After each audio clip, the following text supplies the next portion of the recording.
All right, what is up, everybody? Welcome back to another episode of the Batter's Eye Podcast. It's been a while since we last filmed, a couple weeks, but we're back and we got another, great guest, great episode coming for you guys. So if you want to introduce yourself, let us know, where you're from, what you do, and we'll get right into it. Yeah, thank you guys so much for having me. My name's Camden Minacci. I'm a junior from Tampa, Florida. I play on Wake Forest baseball team as a closer. hmm So yeah, I mean, a lot of a couple questions about Tampa coming up in the end of this episode, but Max, I'm gonna let you start it off and let's get right into it. Yeah, so let's just jump right into what the recruitment process was like at Wake Forest, and then can you dive deeper into like the team chemistry and like your experiences so far pitching for Wake Forest? Yeah, absolutely.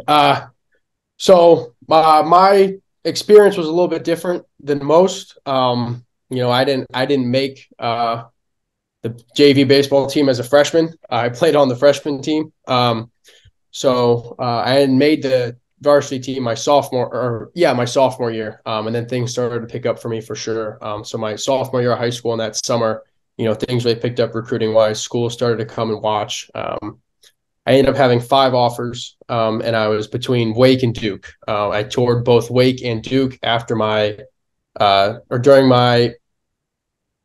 sophomore summer before my junior year. And I just fell in love with Wake. Everything about it, the coaching staff, the pitching lab that they had, the way they go about their business, felt like the right fit for me. And when I arrived on campus, I basically knew right away that it was the best decision I've ever made, and I haven't changed my mind about it 3 years later. Team chemistry is excellent. I think that it's a super underrated piece of our team. On top of being a super talented team, the team chemistry might be even better. We've got guys that, get there as early as, noon every day after class ends. We all eat lunch together, and then guys are there until what feels like almost midnight. Guys play cornhole, ping pong. Guys play hacky sack. Guys play board games. We just hang out there all the time. I think those relationships are super important down the line because those are the guys that we spend the most time with, or the guys that we live with on the road. So yeah, the team culture there is excellent. It's a super underrated piece of our team. hmm And yeah, and I mean, for myself, getting into college baseball really this last year, I've really started to dive into it, watch more, get to know more players, and build relationships with guys like you who are coming on the podcast. And Wake Forest has been a team that's really like caught onto my radar, as long as the rest of the countries. I mean, you guys are ranked, I think sixth. It's sixth by D1 Baseball and Baseball America, and I think that was the composite ranking. You guys were ranked as high as I think four in one of them, and what's it like having this press and buzz to such a talented team? And like, is there a chip on your shoulder not being ranked higher, or do you feel like, you guys have something to prove being ranked this high? Because I don't know how high you guys have been ranked before. Yeah. So my freshman year, we started the season. We were preseason 17, and we won 20 games that year, 10 games in the ACC. Like I said, we won over 40 games last year, so that was a significant improvement. But we didn't have the season we wanted to have freshman year, and we were ranked really high, ranked 17, and things didn't pan out. So we've never been ranked as high as we're ranked now. We enjoy, the press. We think it's a good thing. We think we deserve to be ranked that high because our team's really, really good. But it doesn't change how we go about our business. With expectations, you've got 3 options. You can exceed them, you can meet them, or you can not meet them. And I think that's all based on, how you go about your routines. We're going to continue to do the exact same things that got us to be that composite ranked, 16. We're not going to sit back on our heels because we got a little bit of clout. We're going to continue to prove every single day, continue to pay the toll and pay the piper, and prove that we're, that team, we're that group of dudes. So yeah, we like we like it, but it doesn't mean we're going to stop working. So. Mm-hmm. Yeah. Yeah. So talking about the improvement that your team had last year, you personally improved drastically from your freshman year to your sophomore year. So can you go a little bit into, maybe what a coach said to you, some mechanical adjustments, and maybe your velo progress. So can you dive into a little bit on how you got your stats where you were so dominant last year and you became the team's closer? Yeah. So like I said, kind of all goes back to routines. My freshman year, I felt like most of the time I was just trying to get through games, just trying to make sure I could get in and get out. without too much damage. And like I said, halfway through the season, I kind of just wanted to make sure I got through the season alive. So after that season, we got a new pitching coach, Corey Muscara, and he reached out to every pitcher individually and basically assessed where we were at, what we needed to do to get better. And the two things for me that were pressing immediately were just kind of gaining more confidence, knowing that I would have a bigger role as a sophomore, and also developing a true second pitch. So for me, it was developing the slider. My freshman year, I was almost 80% fastball. So guys pretty much could just hit heater and they'd be all right. So adding that slider was super important. And then as the fall went along last year was, learning a bullpen routine. I didn't really have one of those my freshman year. I threw 30 times last year. So it takes a lot to, get ready to throw that many times. It's hard to recover. So just making that as easy on myself as possible was super important for me. And it's something that I'm still learning, and still developing every day. So yeah, those are the three most important things by far. Yeah, and something that I want to talk to you about was like you came in last year and you were listed on the stoppers list, which I don't know much about all these lists. I know it's it's a closers list, and you climbed up that list as the season went on. I mean, did you feel it going through that season? Was there something that you kind of noticed? Because I know a lot of players don't look at the stats. I mean, we've talked to Logan Whitaker at NC State, and he says he doesn't pay attention to his ERA. Like, doesn't look at his stats, doesn't look at anything. What do you think about that? Like, as you see that, obviously, there's a different buzz around the team, but personally, do you look at that and you're like, wow, maybe it's a superstition. I need to keep doing what I'm doing, or is it something that just like you have this, and you always had it? It's just something maybe around the whatever it is, maybe the entire team or the old pitching coach, something didn't click in your freshman year that's clicked last year. What was that like midseason, kind of noticing that drastic improvement?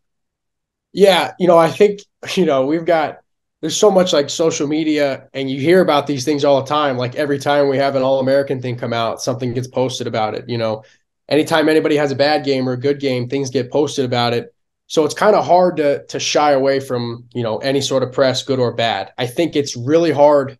Like I said, if I had my choice, I wouldn't want to know what my ERA was either, but it gets posted everywhere and I see it all the time. It's hard to not see those things. It's, how you kind of react to seeing those things. Like I don't really judge my success on my ERA or on results. I kind of judge it on how well did I execute my routine today. I think if I can execute a routine every single day, the success will follow. If you judge yourself based on your success, you're gonna have a hard time. Baseball is a game of failure for sure. You judge yourself on how well you executed a routine and how prepared you were, you're probably going to come out, on the favorable side more often. So I definitely noticed that those things were there. But it didn't really change my approach. As the season was going along, I didn't expect to be on those lists.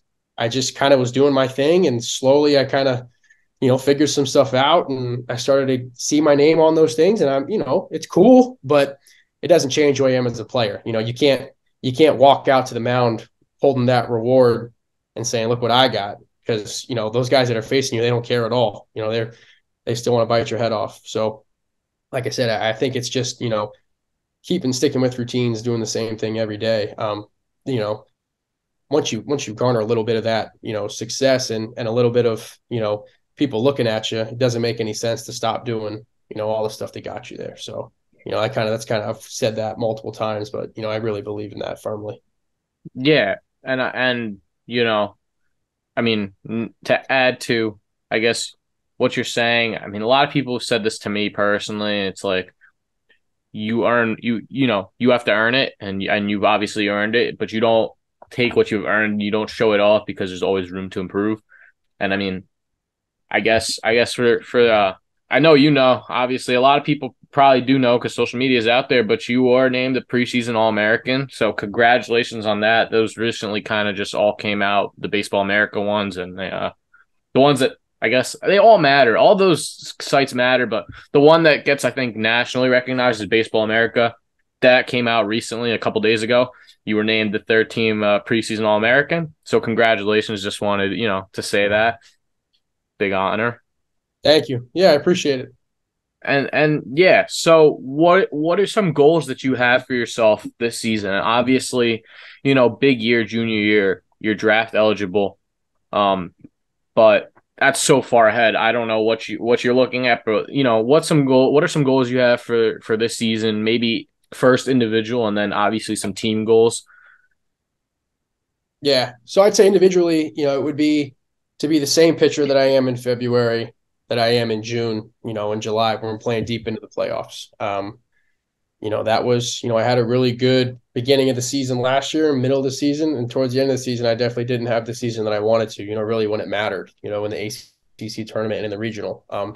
So like I said, just, figuring out what I need to do each day to allow my body to recover, figuring out what I need to do to be, the best pitcher that I can every day for the team. So I think that's the most important thing. It's hard for me to pinpoint, stats or numbers because those things are all super arbitrary. But yeah, just trying to be the same guy every day, I think will be super important for me. I think as a team, we want to be national champions. We think we can do it. We know we can do it. We have the talent. We're as deep as any team in the country on the mound. We have as much power at the plate as any team in the country. And I firmly believe that, and I think we're as close knit as any team in the country is as well. So all we have to do is continue to, play our brand of baseball, play our game of baseball. And I certainly think that things will pan out for this team. Mm-hmm. Yeah, that's a great answer. And before we go into our rapid fire game, I have one question that I like to ask almost all the guests that come on is from last year. Can you give us one story or one of like your favorite matchups that you had, and just can you go through like what that was like, what that experience was like? Maybe it was like a favorite at bat or a favorite moment in the clubhouse or like a celebration after a big win. Yeah, I think one stands out. We walked off Clemson on Saturday. We played a really tough game on Saturday, and they had their guy throwing, and I was throwing. And we lost a tough one Friday night. It was 0-0 going into 0-0 going into the ninth inning. And it was a tough game, and we dropped it. And we had a similar situation going into Saturday. And we walked them off Saturday night. And I hadn't been a part of any walk-off teams my freshman year. So it was the first collegiate walk-off I'd been a part of. And I mean, it was just, Michael Turconi hit an absolute no doubt homer off the scoreboard. And it would just like sent chills down my spine because I was sitting on the bench, trying to focus, trying to stay locked in because I had to go back. If we didn't score, I'd have to go back out. And he parked that ball off the scoreboard. And I mean, we lost it. We were in the clubhouse singing and dancing for what felt like an hour after the game. So that's the one that stands out to me the most. Those big time team moments. I think that's what those make you closer as well. So I mean that one stands out to me. Yeah, I mean, so many huge games last year for you guys. I started watching once. I got in touch with a couple guys on your squad. Brock. Funny story. He was supposed to be. We were supposed to have him on tonight, and I had no idea you guys were roommates. And his room's right there. Yeah, he texted me yesterday as you texted me yesterday, and I think it was he. I think it was he who said that. Like, I told him I was filming with you. I was supposed to be tomorrow night, and he was like, "Oh, I'm actually eating with him right now." I was like, Yeah. "That's fine." And I was at my school's basketball game. I was like, I looked back. I was like, "Oh wait, actually, that's the guy who just texted me." I was like, "Wait," and then put two and two together. But yeah, I mean, you guys seem like such a close knit team. From watching you guys, from talking to the two of you, even briefly, and you feel it, the vibe you get. Talking to other collegiate guys, it's not the same. Some guys, some teams are obviously closer than others, and you guys are one of the closer teams from what I can tell. Can't wait to see you guys. Should be a fun one up in Pittsburgh. I'll be at that series. Absolutely. College baseball experience will take us to Pittsburgh to see that series for sure. If I could get down to the NC State series, heard that would be a packed series. But Yeah. I don't know if I can make the travel arrangements from New York to Wake. We'll figure it out. That Pitt series will be good. I haven't played at Pitt yet. We played them our freshman year. But yeah, I've never been to Pitt, so I'm really looking forward to that series for sure. Yeah, so that's something that we're working on for us. But before we go into rapid fire, let's take a quick break to hear from our presenting sponsor. Here we have it. What's up, everybody, and thanks for listening. This episode of the Batter's Eye Podcast is brought to you by Mind Baseball, the premium wood bat company that's revolutionizing the game. Are you ready to take your power to the next level? Say goodbye to warning track shots and hello to home runs with Mind Baseball. Made from 100% MLB grade European beechwood, their bats have been lab tested to be harder than maple and birch. And with their diamond press technology, these bats come out of the box hot and ready to crush the ball. Don't wait. Switch to Mind Bats today and get 50% off your entire order when you use the code TheBattersEye, or go to the link in the description below. This is a special offer for listeners of the Batter's Eyes podcast. Visit mindbaseball.com for more information about their premium wood bats, and thanks for watching. All right, so this rapid fire. This is actually the first time I've introduced the rapid fire. So if we want to do a quick game, basically Aiden's going to random generate 2 teams, and then we're going to each have a turn, and we're going to have to name a player that played for both those teams. And I guess we'll do the first 2. Let's just do the first to 2. The first to 2 correct. All right. Players, so first to and 2. we'll rotate. All right, perfect. Yeah. So 2 random MLB teams. The first 2 are the Dodgers and the Twins. So I need someone that's played for both of those teams? Yeah, it's one player who's played for both teams. One player that's played for I can't name anybody off the top of my head. Max, you got someone? Well, I mean, I'm thinking Joey Gallo, but he hasn't played for the Twins yet. So, I mean, do we want to count? He did sign for them. I guess Maeda. Oh, that's Maeda. It's a good one. Kenta Maeda is a good one. Yeah. I'll get us. I'm like now I gotta get something for you. All right, let's see. Pirates and Padres. Doesn't have to be current. It could be anybody.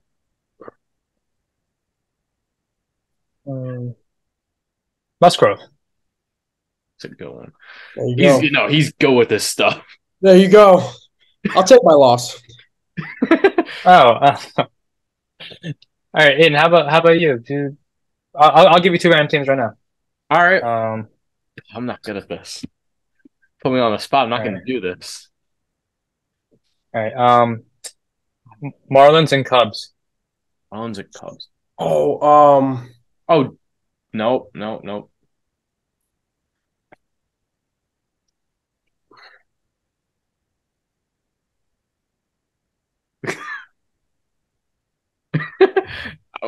This is what I feel better about, but I can't. I don't feel better about this one. I thought I did. No. You Starlin Castro count? Did he play for the Cubs? Starlin Cat? Did he play for the Marlins? Yeah. Okay. I mean, he was part of the Stanton trade. Oh, he was part of the Stanton trade. I trust you. Yeah. I guess no one won that round between you 2. Want to do one more round, and then we'll go into a different game that's probably easier for both of us? Probably. Yeah, this is not really this ain't really my strong suit at all. It's not mine either. But I was like, all right, you know what? Maybe we could get a good clip out of it. I was like, it's trending, so do something with it. Dude, I'm getting bashed on TikTok for my home run series. I was doing a series where I was getting I was generating a team and taking home run players with home runs on the spot too. And everyone's like, you missed A-Rod. For 4 times. You missed Ted Williams. Meanwhile, I crushed the mark that I set by 2,000 home runs, and everyone's mad at me that I missed their guy. These are hard on the spot, and you got to really Yeah. All right. 46 comments, and it's all you missed Reggie Jackson, Willie Mays. And this guy was really coming at me. One of them, I was like, all right, I guess I'll stop doing this series then. If you don't want me to do it, I'll switch. One guy was on me. I was not happy with him. All right. Just think about. You want to do a game or do you want to do some questions? Whatever y'all want to do. All right. I got a question for you. So you're from Tampa. A lot of major league talent to come out of Tampa, specifically where you came from. Good good. I wouldn't say good friend, but biggest guest we've ever had, Lance McCullers, coming out of the same school as you. What like yeah, you ever talked to him about that? You ever talked to him at all? Ever about that? Maybe ever met him? I haven't ever met Lance. We know a lot of the same people, but I haven't actually ever gotten the chance to meet him. So hopefully soon. I mean, he's a great guy. So I mean, if you ever Yeah. run into him, like he'll sit down with you and talk about he'll talk about the high school for Yeah, sure. I've only heard good things about him. So, I've heard a ton of stories. Yeah, I mean, any other huge big league talent that you've met? Because a ton of talent comes out of that area. I mean, Kyle Tucker. Um, Yeah. Kyle Tucker went to the high school that I'm zoned for. He went to Plant. I'm looking up guys right now. There's a ton. Lou Piniella went to Jesuit, which is funny. Pete Alonso, Brock is tight with Pete Alonso. They train together in Tampa. Gary Sheffield, uh, I've trained with his son a little bit in Tampa. Tino Martinez, wow. Fred McGriff. Those are some older guys. Tino Martinez has came and spoke at Jesuit before, so those are some of the ones that I can name off the top of my head. But yeah, it's certainly a Hillsborough County and Tampa across the board, pretty deep with big league talent. Yeah, I mean, adding some more this year for sure. You know, I mean, yeah, good. Thank you for telling me Brock trains with Pete Alonso because now I'm gonna put him on the spot with that. I'm gonna be like, Yeah, put him on the spot with that, and if I think we're filming with him either Thursday or Friday. So this won't be up by then, so he can't see this. yeah, he won't know. Yeah. All right. Got some questions for him. Perfect. Max, you have a rapid fire question you want to ask? Wait, so since you're from Tampa, are the Rays your favorite team? Yeah, I like the Rays, and I've always been a big Phillies fan. My family's all from Philadelphia, so we're Philly sports fans. So we're excited about the Eagles. Yeah, Uh, all right. So oh yeah, well the Eagles, I'm rooting for the Eagles also. I'm not a Chiefs fan, I hate the Chiefs, but that's besides the point. Um, so as a Yankee fan, me and Aiden are big Yankee fans, obviously. Every time the Rays come to town, we're always like, the Rays. Like, I don't know. The games always just are so like pitching and boring, but you guys always give us a tough game. So as a Rays fan, how do you see the Yankees as like when they come to town or when you visit us? I think anytime you play the Yankees, I've gone to we go to the Yankee spring training games because they're obviously in Tampa. It's legendary, to play the Yankees. Like I said, the Rays are a team that'll just really pitch it. They've got a lot of different guys, a lot of different pieces, a super unique pitching staff. But you play a team like the Yankees, it's always seeing the pinstripes is always pretty cool. I got to do an event with the Yankees in my senior year of high school at Truist Park in Atlanta, and I got to wear the Yankee pinstripes in a game, and it was like it was one of the more incredible things I've ever done. To get to don those uniforms it's super special. It kind of feels a little bigger than life. Yeah, this was yeah. I've always had a great respect and reverence for the Yankees. You know what? That's better than most people would. I think 95% of people that aren't Yankee fans would probably say they hate the Yankees with everything that they live with. I respect that. You know. How do you feel that the Rays' biggest contract in franchise history was given out this offseason? I think it was 11 million a year. I know it's crazy. Like I said, I think they've been a pretty good team as of lately, but Right. they're making moves, and they're not to be Mess with. messed with for sure. Yeah. If they relocate to like Montreal or how the rumors are you still going to be a big fan of them, or are you going to Well, maybe Tampa switch Bay, to I them? think that I think that they should move to. I think they should move to actually Tampa Bay, like in Tampa instead of in St. Pete. But yeah, I feel like if they moved to Montreal, I'd still be a fan of the Rays. I think a lot of people in Tampa would be. I think if they moved into the city of Tampa, they would get a much larger crowd. But who am I to say? What do I know? Yeah. I don't know. I haven't actually. I've only been. Have I been to Tampa? I've drove through it. I've never really been to Tampa. So I go to the Rays spring training camp. I've been there 2, 3 times. It's yeah. actually it's so nice how they just like let everybody. Um, it's I think it's really fan friendly there. But the one thing I will complain about is there's no signage at all for any of the Rays stuff in Tampa. It's weird. Like compared to the Yankees in New York, where Oh Yankees my are everywhere God. on billboards, on Yeah. everything. There's like it's I feel like it's not really well promoted. That's my experience every time I go to Tampa and St. Petersburg. Yeah, it's tough. Well, even in St. Pete, it's not certainly not as advertised as it is in New York, but obviously in Tampa, it's hard for them to advertise in Tampa because the team is, 20, 30 miles away. So Yeah, I never understood that. I mean, that's just like I find that ridiculous, but it is what it is. I mean, you can't do anything about it. It's yeah. like it's kind of funny how they're. I mean, a lot of teams will have this. Like football, I think the Bears play like 30 minutes away from Chicago or 40 minutes away from Chicago, but it's like every other team pretty much is in their main city. Like the Mets are in Queens, but I guess their advertising in New York City is still insane. Yeah. Yankees are in the Bronx. It's just beyond how Tampa gets done. They have like one of Yeah. the other than Oakland, they probably have the least amount of fans in the MLB, I'd say right now. Well, I don't know. I mean, growing up, we would always love when we would get to go to games. A big part of my childhood was we would pack up and go to Rays games. So I think that it's definitely, like I said, even if they don't have a ton of fans, like they've got the people that love them love them. They've So got loyal ones, yeah. got loyal ones for sure. So it's a big That's a part of good my thing. childhood. Always love going into the Trop. That's a good thing. I mean, we can't really say the same as Yankee fans, but like, eh, I've yeah, been to so many Yankees Rays games. And it's driving me insane. I think I'm sick of the Rays right now. It's always like 4-2 the final score. Also, or like, yeah, it's always a low score game. We've been to quite a few Yankees games that just yeah. aren't eventful, but we'll see. I mean, it's always interesting. Yeah, I'll take a baseball game is a baseball game. Can't skip out on that. Yeah, for I sure. mean, yeah, I don't know. I just interesting how this came up.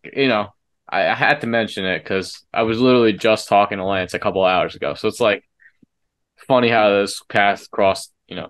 Just so simple. Um, so my last rapid fire question that I have is like, do you have a favorite pitch to throw? Like maybe besides your fastball, I know you throw that a lot, but like, I mean, I know you talked about your slider developing, but like you have like a sleeper pitch, I guess. I don't know what to call it.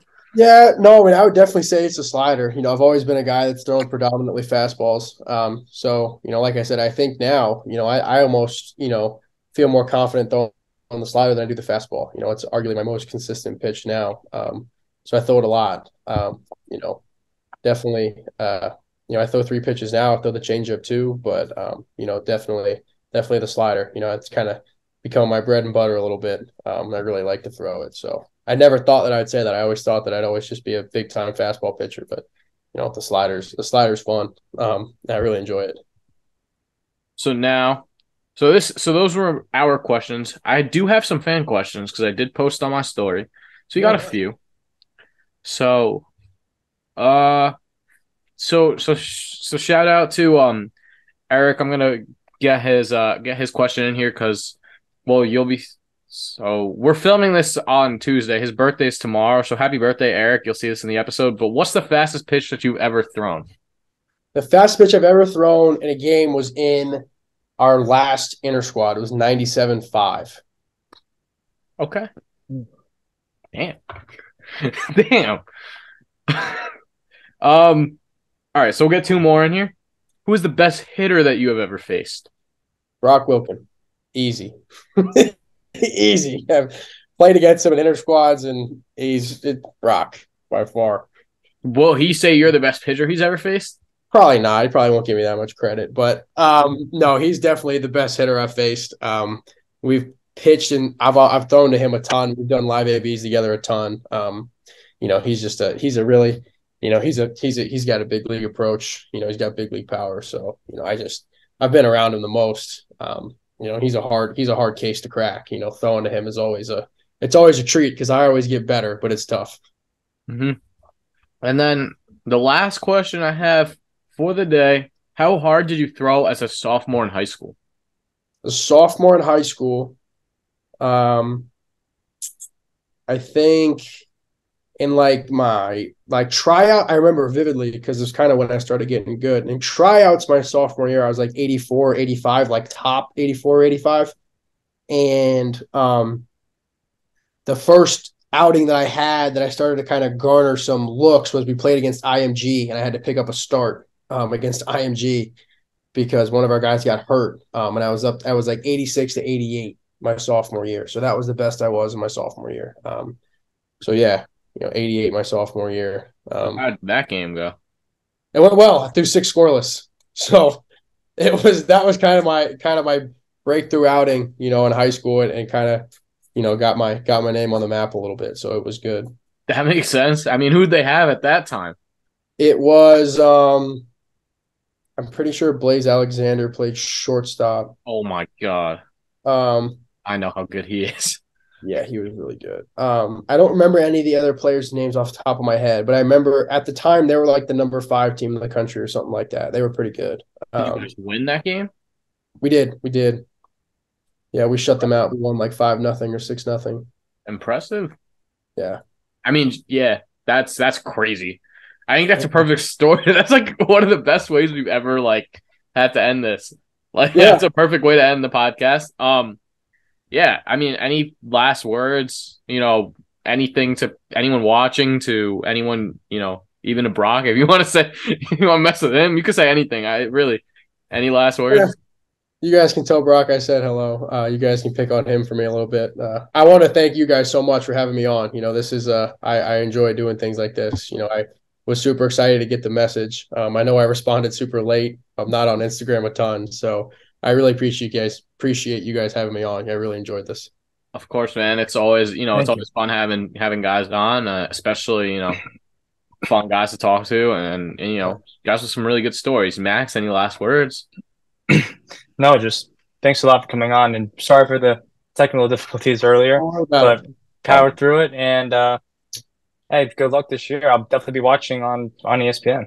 Thank you guys so much. I'll see you guys at Pitt. If you guys come to Pitt, we should definitely to see each other for sure. You meet 100%. Us and Brock. Yeah, we'll do that. We'll get something going. Heck yeah. For sure.